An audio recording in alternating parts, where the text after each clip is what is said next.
Hello, and welcome to the first installment of My Messy Shithole, Stories from My Life.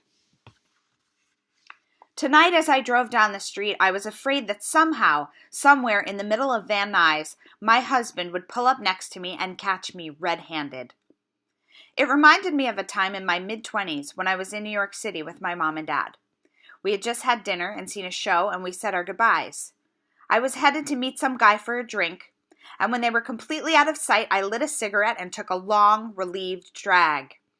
Almost immediately, and very much to my surprise, from a car in the street, I heard an all too familiar female voice yelling, "Callie! Callie!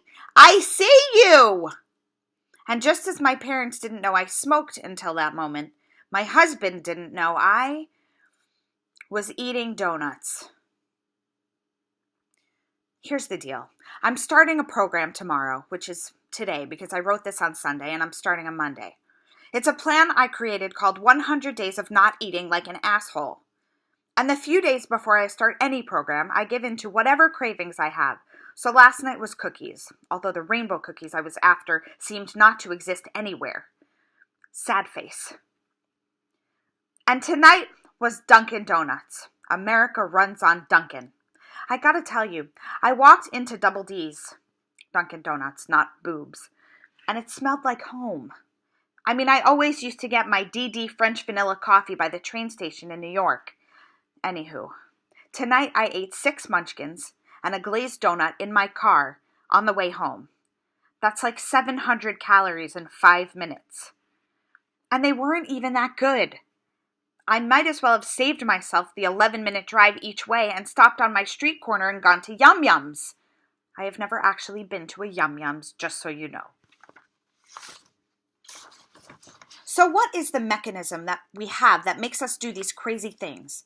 Follow impulses that we know we shouldn't follow. And why is it harder for me not to do them than other people? I think it's partly that I've always had a rebellious, naughty streak. And I really don't act out in other ways anymore. I don't drink, I don't smoke, I don't do drugs, I don't let random dudes from acting class finger bang me in closets, I don't find strange guys on J-Date to have blindfolded sex with in their empty Hoboken, New Jersey apartments. I go to Dunkin' Donuts.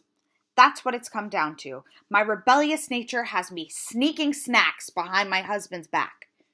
And believe it or not, then I come home and tell him. I am such a failure as an insurgent. That's a synonym for a rebel. So I'm starting my 100-day plan tomorrow. No processed sugars, no grains, tons of water, and exercise 4 days a week. Those are really the only rules. But you guys, what I really want to do one day, and this would be instead of getting gastric sleeve surgery, which can give you permanent acid reflux and heartburn, not to mention that after this expensive procedure, your stomach can re-stretch and revert back, making you fat again, so no thank you. I want to do a fecal matter transplant. Yep, they are doing a study right now in Massachusetts where they take the shit of a skinny person and freeze dry that shit and put it into capsules and make fat people eat it. They've seen some good results in mice, apparently. So they're doing an experiment. I want to be part of this experiment.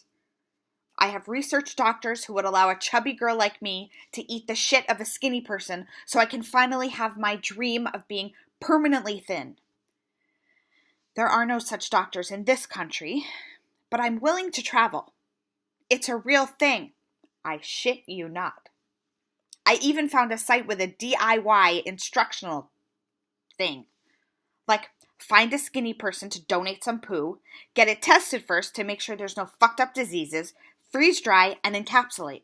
Or infuse it into your colon via your anus. Flush it in.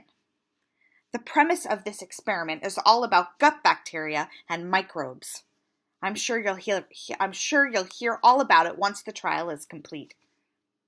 For the time being, I'm going to try the old-fashioned way, diet and exercise, and I'll have to find some other outlet for my rebellion.